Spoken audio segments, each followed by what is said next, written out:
Today, we're looking at Noodler's Bernanke Blue. Hi, I'm Adam, and I'm an ink guy. I get inks, test them, and share the results with you. Now, as the name says, Noodler's Bernanke Blue is a blue ink. But before we get to the writing samples, let's take a look at the sciencey bits. Now, I agree with Vita that doing multiple chromatographies over the years has taught me a lot about inks. The one on the left is done the way it's supposed to be done. I put a line of ink down, I dunk it into water for 10 to 15 seconds and let it rise up. Now what we see is that it immediately rises up. None of it stays where the line was put. It immediately pushes off, which shows that it shouldn't be water resistant at all. The one on the right I let dry for 10 minutes before I actually dunk it into the water for that 10 to 15 seconds.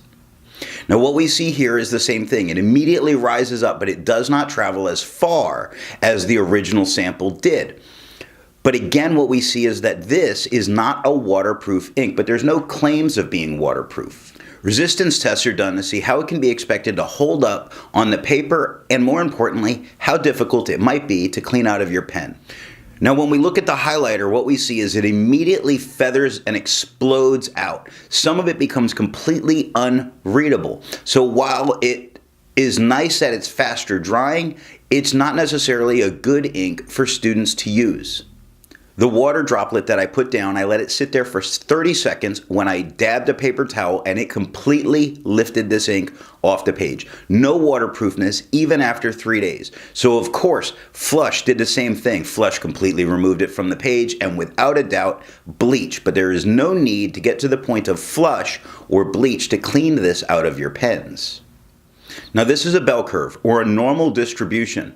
For the 365 inks I've tested, I've found an average viscosity of 2.5, with the range of normal going from 2.1 to 2.9. Noodler's Bernanke Blue has a viscosity of 1.74, which what that means is that's a very wet ink. So if you have a gusher of a pen, this might not be the best ink, but if you have a dry pen or normal flow, this one would be perfectly good. Now this bell curve is for the average dry times. For the 365 inks that I've tested, I've found an average dry time of 17 seconds, with the range of normal going from 13 to 21 seconds. And Noodler's Bernanke Blue has an average dry time of 6 seconds, which means it truly lives up to being a fast drying ink. How do I get my average dry time? I use my writing samples. I average out my extra fine and my medium nib done on Clairefontaine, Tomoe River, and Rhodia paper. Now let's take a look at the writing samples. I have this ink in sample form. And to keep my writing samples consistent, I use a Jinhao 159 with a Goulet 1.1 stub. I use a Jinhao X450 with a Goulet medium.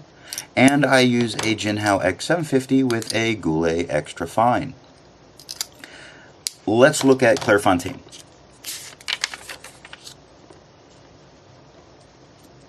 So I would want to call this my mistake. But that's not my mistake. And that's not my mistake, and that's not, and that's not, and that's not, and that's not. Now it didn't happen all over the paper, but it did happen at the very top with the 1.1 stub. So we do get some bleeding. No real ghosting, but we do get some bleeding. And when I look at the 1.1, I have feathering. I wanted to like this blue. I like blue as a student. It's the traditional student color. I like it. This one just doesn't seem to be doing well. I'm disappointed. Alright, we have no spread, no halo, no sheen, no shade. When it comes to the extra fine, we have no real feathering. It looks like a little's occurring on the F. Nowhere else in the writing. We have no spread, no halo, no sheen, no shade, 5 seconds to dry. Onto the medium, no feathering occurs there. So this might have been an edge of the paper thing. It could have been my hand. It could have been maybe I scratched the nib on there. It didn't bleed through, but I'm definitely seeing some feathering. But the amount of feathering I saw up top makes me feel like it's a feathering and not a me error. I see some of the same feathering show up with the 6 that occurred on the medium. So I'm seeing feathering with this ink. That's just disappointing. I'm surprised. Extra fine, no feather, no spread, no halo, no sheen, no shade. 5 seconds to dry. With the medium, no feather, no spread. Minor feather, right? So we get a little. I'm going to call it no feather. It's not the end of the world here. Don't use the 1.1.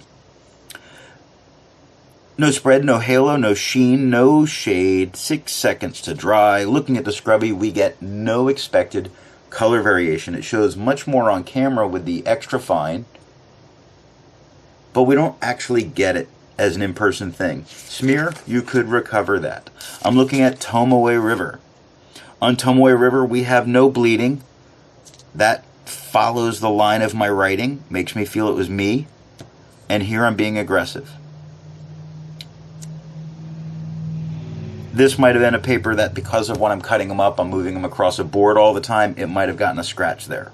I don't know that I'm really seeing bleed here, and this is where it's going down aggressive, but we do have ghosting because it's Tomoe River. Let's look at the 1.1 at the top. We have no feather, no spread, no halo, no sheen, no shade, nothing. Dark blue, dark. Extra fine. We have no bleed, We have no feather, no spread, no halo, no sheen, no shade. 7 seconds to dry. 7 seconds. That's a long time. That's a long time for a fast dry ink. The black took 4 seconds to dry. I don't know why this one took 7 seconds. Even when I look at the medium, the 8, 6, that's not such a big discrepancy, but look at that. I don't know what happened there. On the medium, no feather, no spread, no halo, no sheen, no shade. 8 seconds to dry, very close to the black. Looking at the scrubby for both the extra fine and the medium, I do not expect to see color variation. I just don't think you can recover that as a smear. Common thing here. Going on to Rhodia. We have bleed. We have bleed on the Rhodia paper. No real ghosting, but we do have bleed. With the 1.1, we have definite feathering.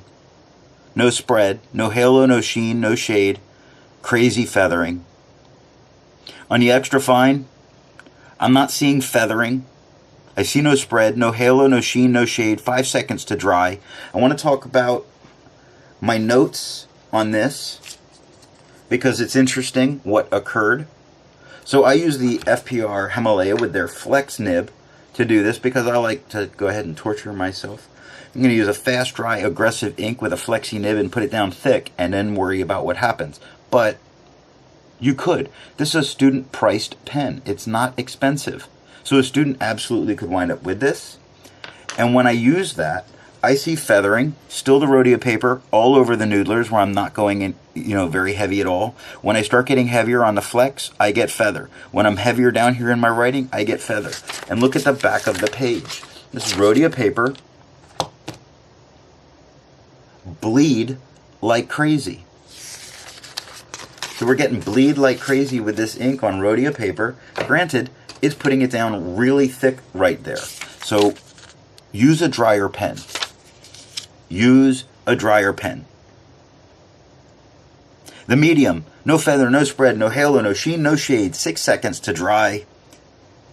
We don't expect any shading when it comes to looking at the scrubbies. We're not expecting to see it come out, but looking at the smear test, I could definitely recover that. So I like to sometimes go ahead and throw it up against the yellow paper just to see if I get any kind of tone difference. This is still Rhodia paper. We still get some bleed spots. No real ghosting, but we still get bleed. Looking at the 1.1, we still have feather. We have no spread, no halo, no sheen, no shade, but that feathering's a lot. Looking at the 1.1, I have no real bad feathering, minor feathering, no real bad feathering. No spread, no halo, no sheen, no shade. Almost no tone difference from the white paper to the yellow paper. I say almost no tone difference. yes, we do get a slight bit of a greenish with this, but the blue is the blue. Look at it with the 1.1. Look at it in the scrubby. The blue is the blue. This is a very strong blue. With the medium, we're getting minor feathering that occurs. I see it in the F of fox. I see it in the G of dog. I see it a little bit in the V of over. Very minor feathering. It's not so bad it's distracting, but it is there. We have no spread, no halo, no sheen, no shade. And when we look at the scrubbies, we don't expect any shade at all from this ink, but I could definitely recover it. Look at the smear, I can definitely recover it. So then I went to Franklin Kristoff paper because, hey, let's look at a pen manufacturer and look at their paper. So let's see if we get bleed.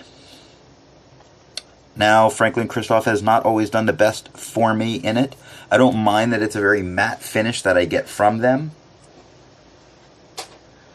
But I'm going to call it an ink problem here, not a paper problem, because this ink did bleed through a lot of papers.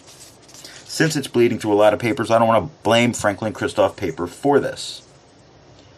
Looking at a 1.1, we have no real bleed or no real feathering with the 1.1, which is nice.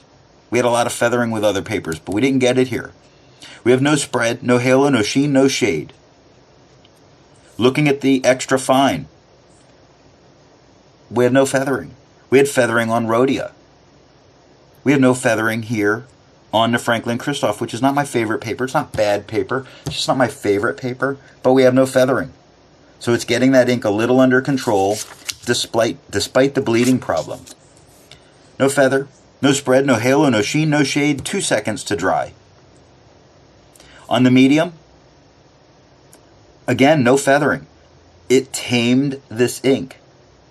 So there's a real plus here with this Franklin Kristoff paper. It tamed the feathering that was occurring on Rhodia. It just can't get the bleed under control, and I'm not going to fault the paper. No spread, no halo, no sheen, no shade, 3 seconds to dry. Looking at the scrubby, we know we're not going to have any shading on this because the scrubby gives us nothing, and without a doubt, you could recover that if you smeared while you were writing. Rest assured, your writing's protected. That's all I have for the writing sample. Instead of finding an ink that looks like Noodler's Bernanke Blue, I would prefer to find an ink that complements the color on the page. That brought me to Colorverse Sea Europa for being a very nice red ink. Before I give my opinion on this ink, I would ask that if you've enjoyed this video, give it a thumbs up. And if it's your first time here, I would invite you to subscribe. Now, to make sure I have a range of experience with this ink, what I do is I do my writing samples. I then put the ink into a different pen and use that for a day. I then put it into a Fountain Pen Revolution Himalaya with their flex nib to take my notes for this video. So what do I think of Noodler's Bernanke Blue? If you're a student, I would choose the black over the blue because of its highlighting. But it is very fast drying, which can be its own advantages as a student. Personally, I found this ink to be kind of disappointing. So now the big question, would I buy a bottle of this ink? No, I wouldn't. Just no. Thanks for watching.